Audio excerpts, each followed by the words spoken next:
All right, guys. I hope you are all doing well. I've had a long day around the house chasing after Lila and trying to get work done. So I'm going to try to keep this video short as I can. Hopefully you're looking over all my posts about what's coming up. This is the only day we're going to do these formulas. So we're not going to have that kind of extra practice day that we've been having. So definitely make sure you come to the Zoom meeting today if you feel lost. We will on Tuesday, Tuesday, have a little cumulative review of everything we've done up to this point. So we'll kind of use that as a little checkpoint to see how we're doing. Um, so yeah, I guess we'll get right into it. We're not going to drive all these. I'll show you how to do maybe one of them, or I'll give you a little heads up. And then if you want, this is really fun stuff. This is like the good stuff with this unit, I think. Unfortunately, I kind of have to just give you the formulas and show you how to use them. That's what you're going to really need next year. But the fun math part of it is these derivations.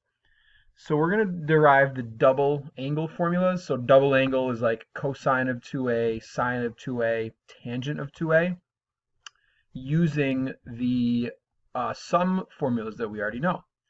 So what's another way to write cosine of a plus b? Let me back that up.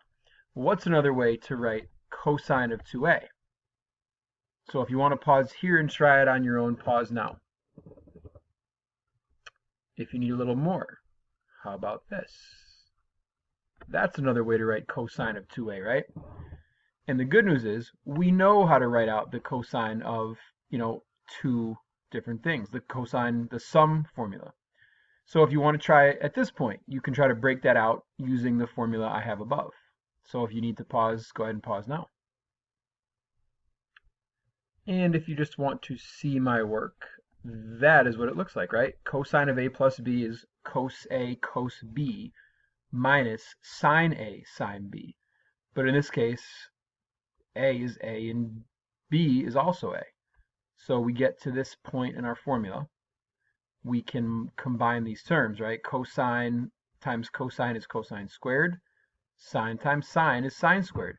So we have a couple different ways to write this out. The one in the first one you see there right here is what would have come out if you just multiply these together. But we can also use our Pythagorean identities. So I can turn cosine squared into 1 minus sine squared to get that. And I can turn sine squared into 1 minus cosine squared. And the cosines would combine and we would get that.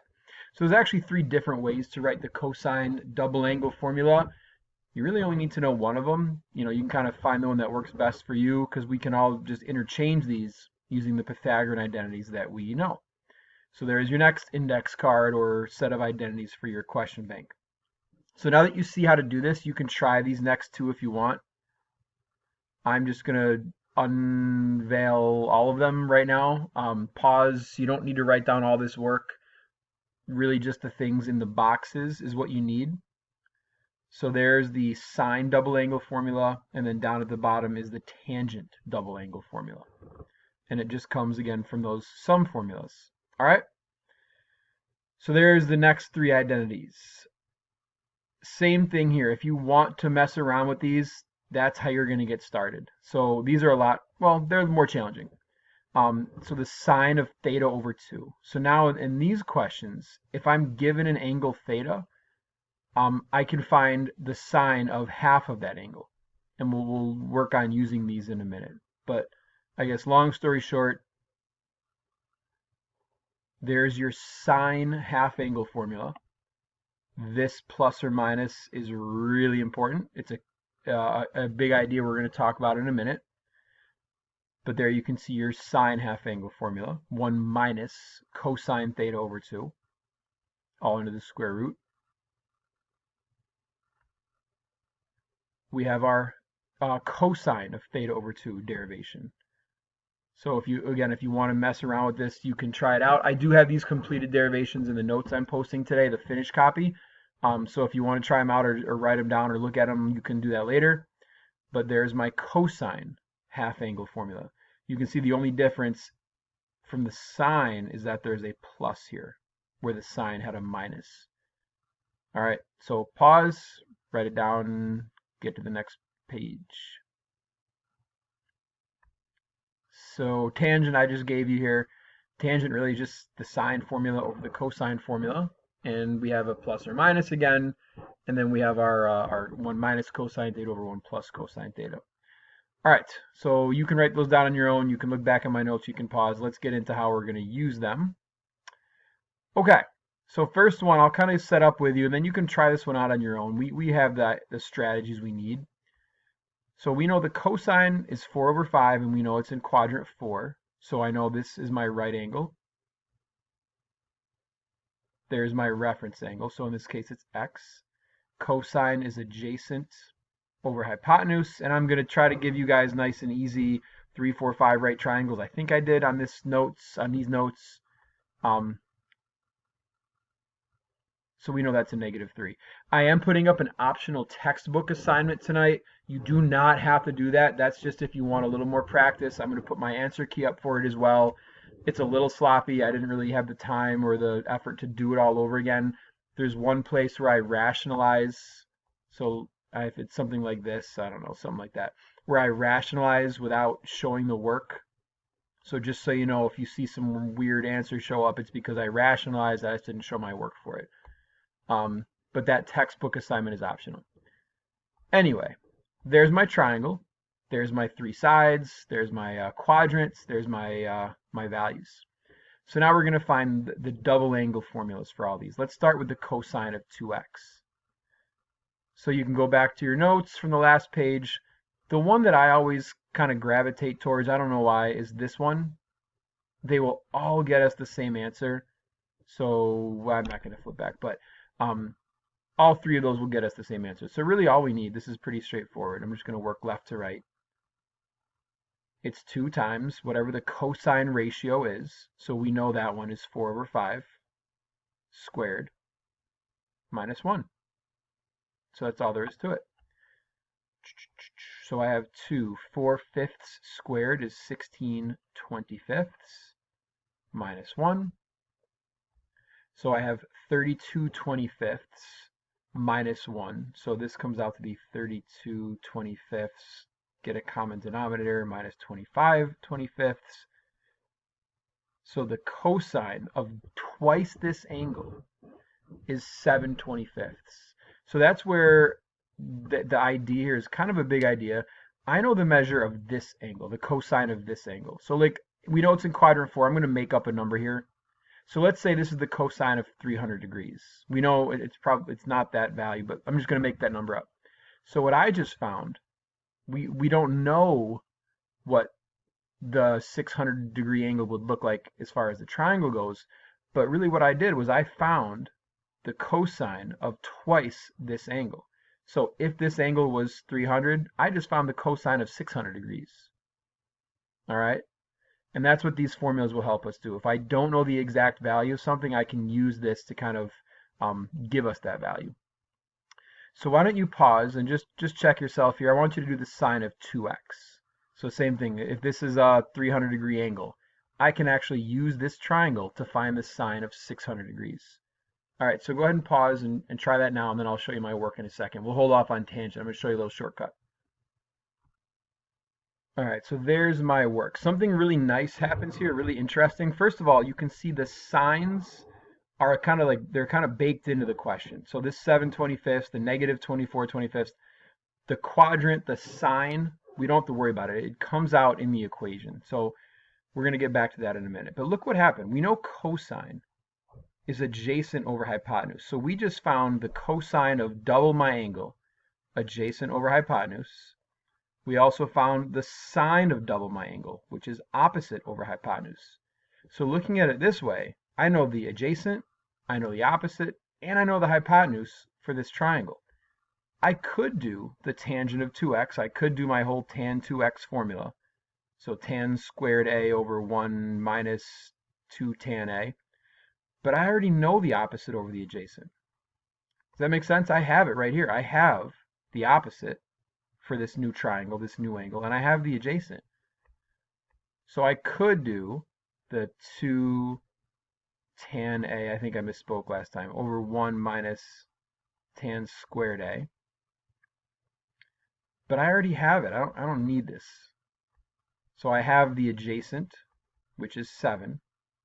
over the opposite, which is 24. I'm backwards there. I told you it was a long day. Tangent is opposite over adjacent. So I have the negative 24 opposite over the adjacent, just using the ratios that I figured out earlier. Okay? All right, next question. Use a half angle formula to find the exact value of the cosine of 75 degrees. So this is another example. We don't know 75. We don't know that as an exact value. We could take some of the strategies we learned last class. Actually, we couldn't. So let me take that back. But what we do know is the cosine of 150. We know that one. So I can actually take this cosine of 75 and I can rewrite it as 150 divided by 2. All right, so hopefully you guys agree with that. These are equivalent expressions. 75 degrees and 150 degrees divided by 2 are equivalent. So I can take this and I can plug it in to my half angle cosine formula, which is 1 plus cos theta over 2. Now, two important things to think about. This in my formula, so if I go back to my original formula, the theta is that number in my numerator. So I need to make sure this works. So all we're doing is taking that 150 and plugging it into my formula.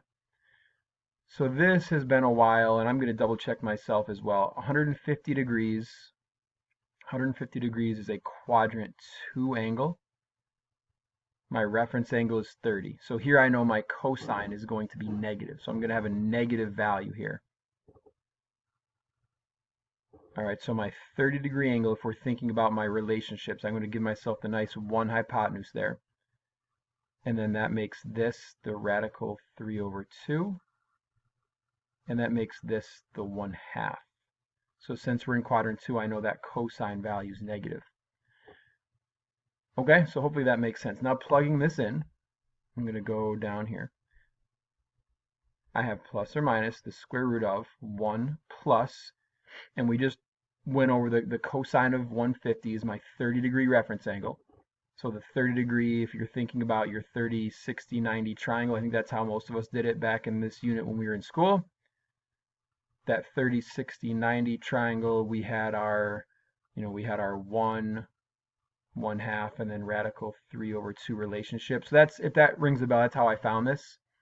So I have 1 plus, and then it's a negative radical 3 over 2, all divided by 2. And now we just have to do some careful simplifying. So we have plus or minus. If I multiply everything by 2, we can do our little complex fraction strategy. I'm left with 2 minus radical 3 over 4. And this actually works out nicely.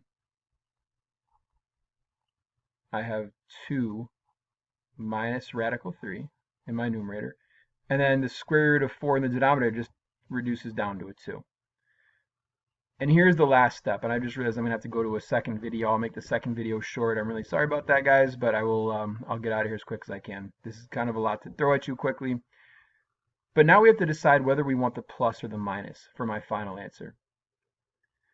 And this all comes back to what we were actually trying to find in the first place. I was originally trying to find this cosine of 75. That's a quadrant 1 angle.